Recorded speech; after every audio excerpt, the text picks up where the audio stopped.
Hey, chat. How are you?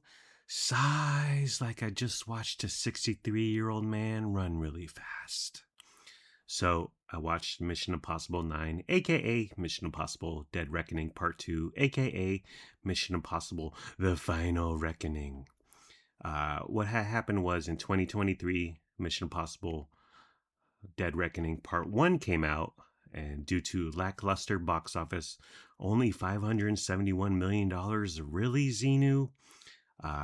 They dropped the part, and then they titled this one Mission Impossible The Final Reckoning, which, by the way, only made 598 million. Really?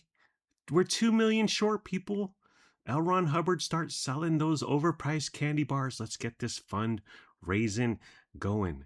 But the title should be Mission Impossible. Please, God, let this be the final reckoning. Let this be the closing reckoning. Let this be the concluding reckoning. Let this be the terminal reckoning, the endmost reckoning, the ultimate reckoning, the end. Fiend. So let's talk about the movie. Tom Cruise, God bless the kid, but he's too old. Okay, he's 63. He's too old for this action nonsense. And his hair, his shaggy hair, which started with part one in 2023, it doesn't look good. He doesn't look good. And he really leaned into it between part one and the finale reckoning. Uh, and because you would see him various press tours, publicity stunts, doing whatever, and he still had the same haircut. It's too long. It just looks unkempt. Peak Tom Cruise was the original Mission Impossible when he had the buzz cut. Oh, it was hottie patati, just like Brad Pitt in Fight Club. Buzz cut on your leading man. I'm all for it. I wish I could pull off the buzz cut. Early in our Torah love affair, mine and Carolyn's, I shaved my head, buzz cut, very, very close, because I was just tired of it and I wanted to reset my body, reset my hair. And it was a look. And of course, my hair grows back hecka fast. But whenever I bring that up, Carolyn always says, never do that again. I say, okay, sweetie pie, you love me for me, right? The rest of the cast rounded out. No Alec Baldwin. Well, heavens to Betsy, you shoot someone and they stop casting you in big blockbuster movies. The Ted Lasso, the owner, the soccer football club lady, she's in this. Shaved and serious, Nick Offerman, and Trammell Tillman, Milchek from that Ben Stiller Severance television show. Ving Rhames is in it. He dies. Spoiler alert. But their last scene, it's done well. Like you feel like these two guys get along somewhat off screen, and this is their final hurrah. And so there is some emotion there. But what's going to happen to Ving's acting career? Tom and Mick Q, Chris McQuarrie, have employed Ving for the past 20 plus years. So what the heck's? I mean, he did a bunch of Mission Possible movies. He did Pulp Fiction and he did Striptease with Demi Moore. Someone get his agent on the line. Let's cast Ving Rhames in something different, something else. Isai Morales is the henchman for the entity guy. He's from La Bamba. Valenzuela was our dad's name. He's fine, I guess.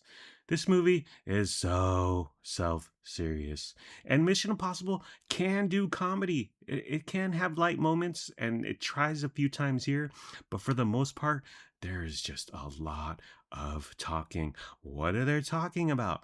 They're explaining just how impossible each mission, each segment of the mission is going to be.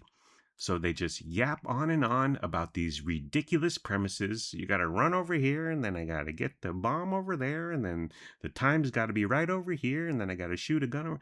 And it's just like, okay, we get it. These missions are impossible. You don't need to set him up via dialogue for 20 minutes. Just let's get to the mission.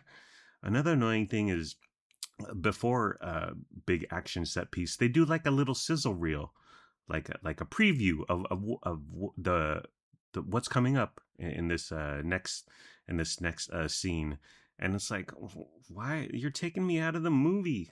I understand in the beginning, at the very beginning of the movie, you could do a little sizzle reel, a little highly edited uh, clips, okay, but not in the middle of the movie, not for a few times during the movie. It's like, okay, I'm sold. I'm here watching your dumb movie. Let's just get to the nearly impossible, the highly difficult mission. Uh-oh, Frankie needs something. Be right back. What's up, Frankie? What's up, Frankie? What's up, Frankie? And oop. Hi, I'm back, and I'm badder than ever. The entity, AI, artificial intelligence, it sucks as a villain. It's not scary. It's not intimidating. It's got zero personality. It's just, okay, I guess I should be in fear of this sparkling bright light thing.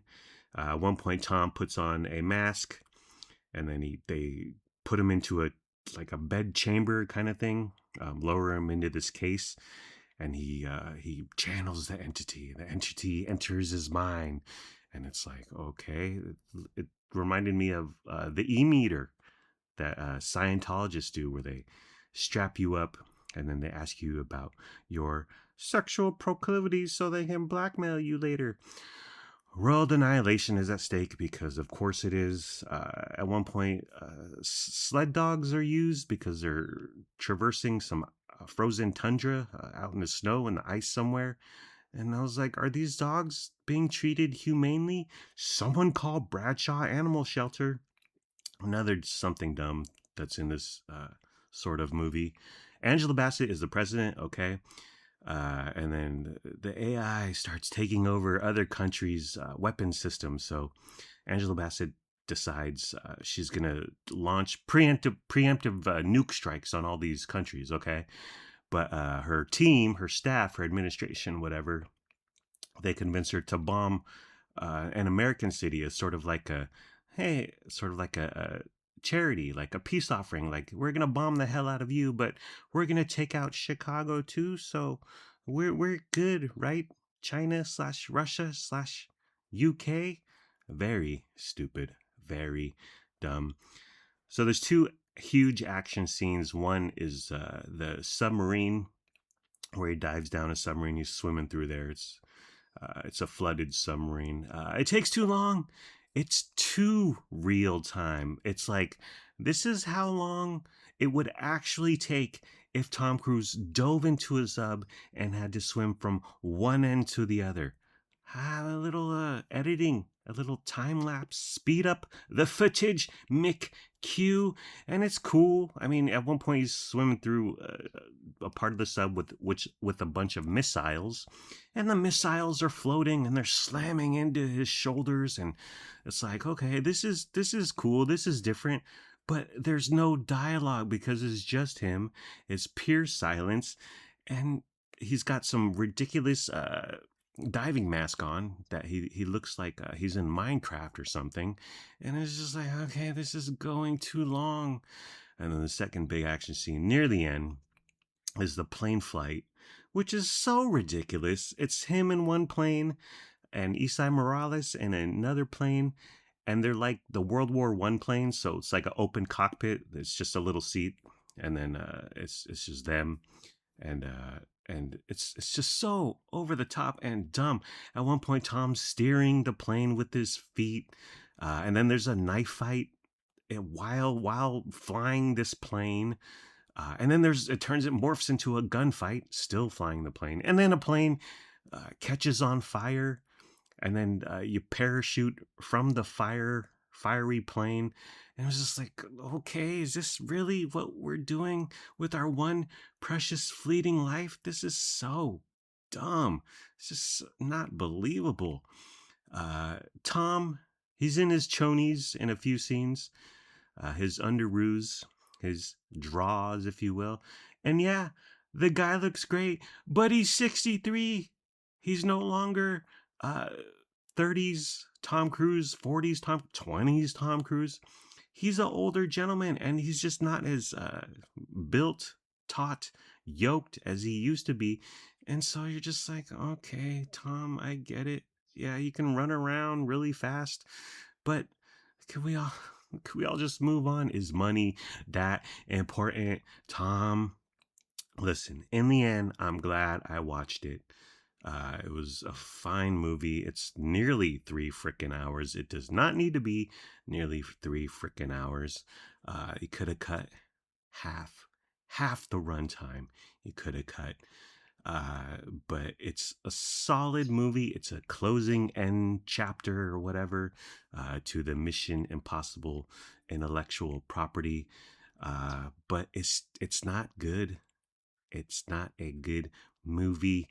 And where's Shelly Miscavige? When's the last time anyone's seen her? Hashtag free Shelly. But I did read that Tom's next role will be something that he's studied up for a few decades now. He's going to play an absentee father. Yeah, that's right. But let me leave you with this Tom Cruise quote, Father's Day quote. When he was promoting Dead Reckoning, Last Reckoning, oh God, we don't need another Reckoning Part 2 or whatever. Recently, an E-News reporter, reporters used very generously, but an E-News reporter asked Tom, he's doing the red carpet, asked him, hey, Father's Day is just around the corner. What would an ideal Father's Day look like for you? And Tom was taken aback, a little stunned, a little shocked. He didn't know how to reply. But he said, starting a sentence with, it's just, sad. It ruins your iambic pentameter, Tom. Just having fun, man. Just throwing a man in your sentence, ending your sentence with a man. What are you, a child? He goes on, making movies. Okay, really? What movie are you scheduled to be shooting on Father's Day? Does Chris McQuarrie want the day off? Does anyone on your cast have daughters or sons? Are any of them everyone has a father? Maybe they want to take it off. And by the way, Father's Day is on Sunday, so what the hell are you talking about? Liar. Mentiroso. Making movies, big adventure, okay? The plane stunt, the submarine stunt. Yeah, you do have big adventures. But on movies, there's lots of downtime. You sit around in your trailer and study the Scientology and the books of Deuteronomy or whatever. So how can you guarantee you're going to have a big adventure on Father's Day? Having a great time, okay? You're having a great time. Is this where you ride your motorcycle and then you go work out with David Miscavige? Tom? Alrighty. Well, I think I'm done. Take care. Brush your hair. Peace out. See ya. I'm Audi 5000 G Money. Gotta go late.